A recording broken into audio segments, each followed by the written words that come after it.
Assalamualaikum warahmatullahi wabarakatuh. Saya Nadilan Rajija, mahasiswi Universitas Juanda, Fakultas Agama Islam dan Pendidikan Guru, Prodi PGSD semester 1. Perkembangan sosial emosional anak dan metode perkembangan sosial emosional anak. Menurut Octavia 2011, perkembangan sosial dan emosional pada dasarnya adalah perubahan pemahaman anak tentang diri dan lingkungan ke arah yang lebih baik. Perkembangan sosial yaitu perolehan kemampuan berperilaku yang sesuai dengan tuntutan sosial. Menjadi orang yang mampu bermasyarakat memiliki beberapa proses, masing-masing proses berpisah dan sangat berbeda satu sama lainnya, tapi saling berkaitan, sehingga perkembangan aktivitas bermain seorang anak memiliki peranan yang cukup besar dalam pengembangan percakapan sebelum anak mulai bermain. Pengertian sosial. Menurut Plato, secara potensial, manusia dilahirkan sebagai makhluk sosial atau Zon Volikison Samsudin mengungkapkan bahwa sosialisasi adalah proses belajar untuk menjadi makhluk sosial.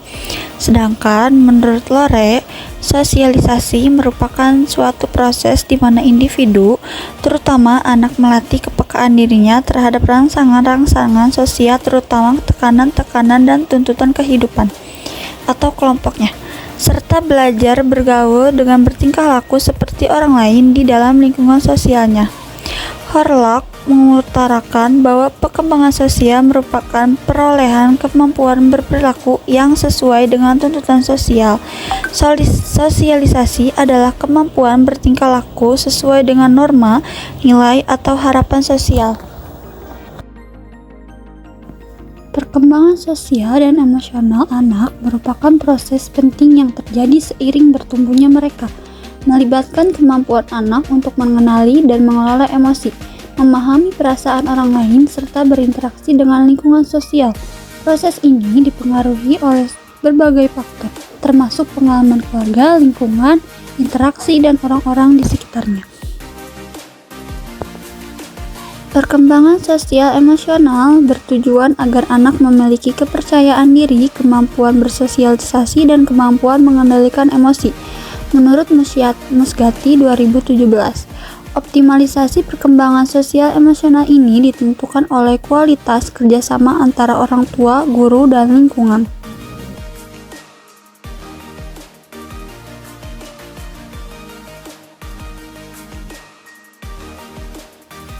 Perkembangan emosi. Emosi adalah letupan perasaan yang muncul dari dalam diri seseorang, baik bersifat positif ataupun negatif. Sedangkan dalam pengertiannya yang sederhana, Lawrence and Shapiro menjelaskan emosi adalah kondisi kejiwaan manusia karena sifatnya yang psikis atau kejiwaan. Maka emosi hanya dapat dikaji melalui letupan-letupan emosional atau gejala-gejala dan fenomena-fenomena seperti kondisi sedih, gembira, gelisah, benci, dan lain sebagainya. Berikut beberapa faktor permasalahan emosional pada anak. 1. Yaitu dari faktor genetik atau hereditas, merupakan faktor internal yang berpengaruh terhadap pertumbuhan dan perkembangan individu. Selanjutnya dari faktor lingkungan. Lingkungan sebagai faktor eksternal yang turut membentuk dan mempengaruhi perkembangannya. Permasalahan emosional yang sering dialami anak. Pertama, yaitu kecemasan. Penyebabnya yaitu perubahan lingkungan, tekanan akademik, konflik keluarga, atau pengalaman traumatis. Tanda-tandanya anak sering khawatir, mudah menangis, sulit tidur, atau merasa gelisah. Yang kedua yaitu kemarahan dan agresivitas. Penyebabnya yaitu frustasi, kesulitan mengekspresikan emosi, atau meniru perilaku agresif dari lingkungan. Tanda-tandanya yaitu dari ledakan emosi, sering berteriak, memukul, atau membanting barang. Yang ketiga yaitu kesedihan atau depresi. Penyebabnya itu kehilangan orang terdekat, tekanan sosial, atau rasa rendah diri.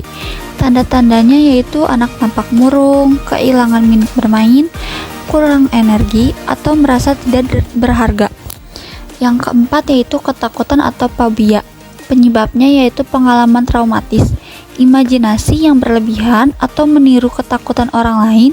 Tanda-tandanya yaitu anak menghindari situasi tertentu atau menunjukkan reaksi panik.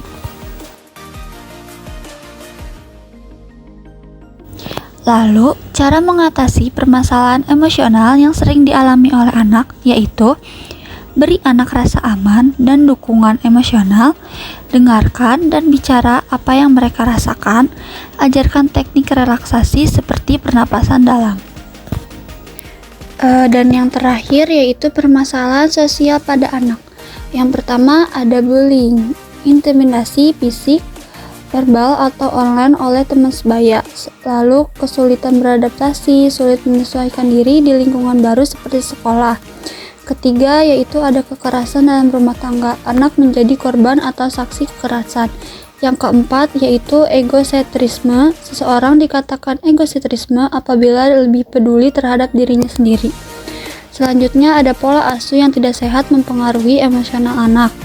Yang terakhir yaitu agresif, merupakan tingkah laku menyerang baik secara fisik maupun verbal atau berupa ancaman yang disebabkan adanya pertengkaran. Jadi kesimpulannya yaitu dalam artian yang sederhana, perkembangan emosional adalah luapan perasaan ketika anak berinteraksi dengan orang lain. Sementara perkembangan sosial adalah tingkat jalinan interaksi anak dengan orang lain. Mulai dari orang tua, saudara, teman, bermain, hingga masyarakat secara luas. Dengan demikian, perkembangan sosial emosional adalah kepekaan anak untuk memahami perasaan orang lain ketika berinteraksi dalam kehidupan sehari-hari. Berdasarkan pengertian di atas, dapat dipahami bahwa perkembangan sosial emosional sejatinya tidak dapat dipisahkan satu sama lain. Dengan kata lain, pembahasan perkembangan emosi harus bersinggungan dengan perkembangan sosial anak. Mungkin sekian materi dari saya, kurang lebihnya mohon maaf. Wassalamualaikum warahmatullahi wabarakatuh.